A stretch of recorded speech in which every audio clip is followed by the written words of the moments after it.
Hello, hello, hello. Hi, good morning.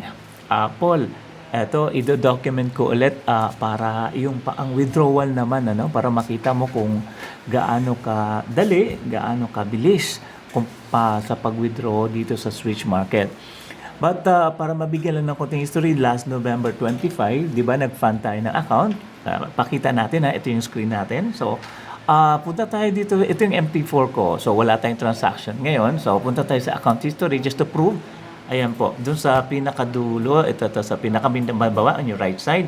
Last November 25, nag-deposit tayo via DragonPay gamit ang ating GCash ng 101.79 US dollar. That's 6,000 pesos. Okay? So, ngayon ay November 28, 10:49 a.m. So, 3 days. 3 days na. Umabot ang ating trading capital ng 307.79, meaning tumubo tayo sa awa ng Diyos ng more than 200%. Na-doble natin ng 2 beses ang ating capital. Ayun, yung balance natin, 307. Sana nakikita yung bonus. Ayun o, credit, 102. Binigyan tayo ng 102. Kaya yan ay naging 409. Pero hindi natin mawithdraw yung 102 kasi bigay lang yan. Trading, pang support. So kung anong kinita ng kanilang bonus, atin pwede ma-withdraw but hindi yung mismong trading bonus. Okay? So 307, magtitira lang ako ng $100 ulit para ma-withdraw natin yung profit na 207. Paano? So ayan yung MT4 natin. Let's go dito sa ating dashboard.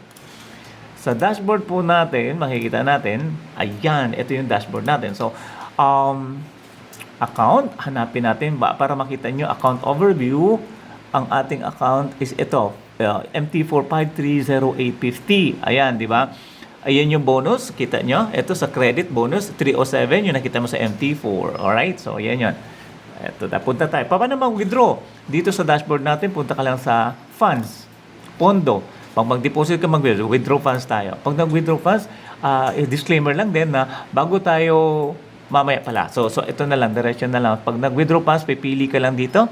Okay, so withdraw from, saan? Sa iyong account na live, ito yon 530, may balance na 307.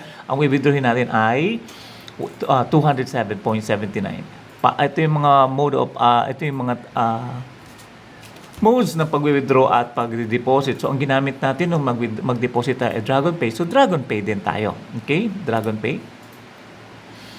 Ayan. Magsiselect ka. Ito yon. Ito yung number ko sa aking GCash. Baka naman. Ayan yung GCash account ko. Ayan. So, payment continue lang. Ayun na, amount, magkano? In USD. So, USD dollar, hindi in peso. So, ilalagay ko $207. Yan yung tinubo natin. So, i-continue lang. Minimum dito $5. Oh. So, kung depende. So, ito naman 207. So, continue lang. Yeah, withdrawal form. Ayan, the pin has been so. Ito kasi para secured, magsisend sila ng pin ko talaga to make sure kung ako ba yan. Ayan, hanapin ko yung punta ko sa email ko.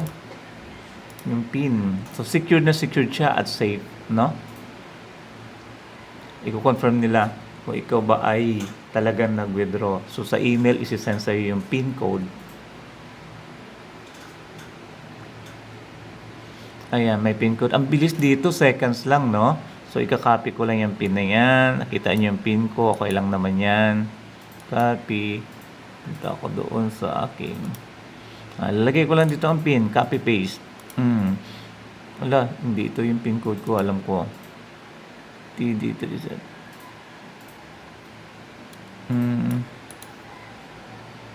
Copy.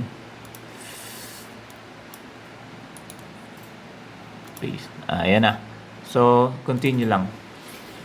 Ayan, so pag once, ayan, nakapending na yan siya. So, maya-maya lang, ayan, pag na-approve niya, ilang oras lang. Hindi naman minuto ko agad kasi sa iba, di ba, inabot ng 2 to 3 days, bank transfer.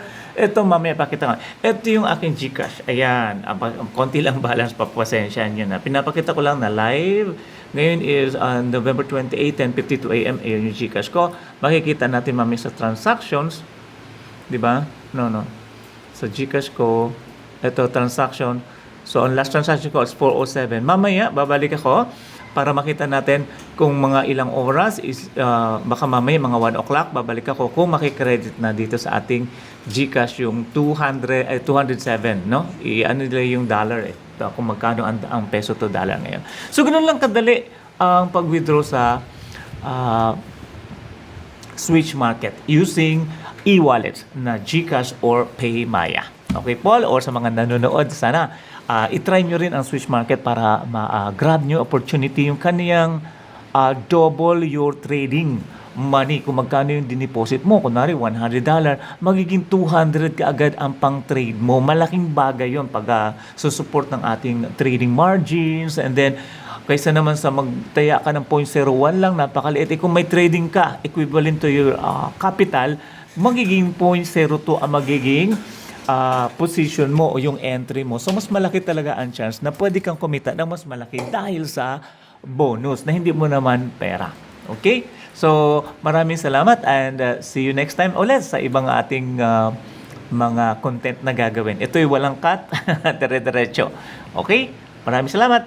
Paul, mag-trade ka na, real account, para mas matry mo talaga ang feeling o paano kumita. So, share lang tayo ng mga knowledge kung paano i-manage yung risk. Always remember, sa Forex, part ang losses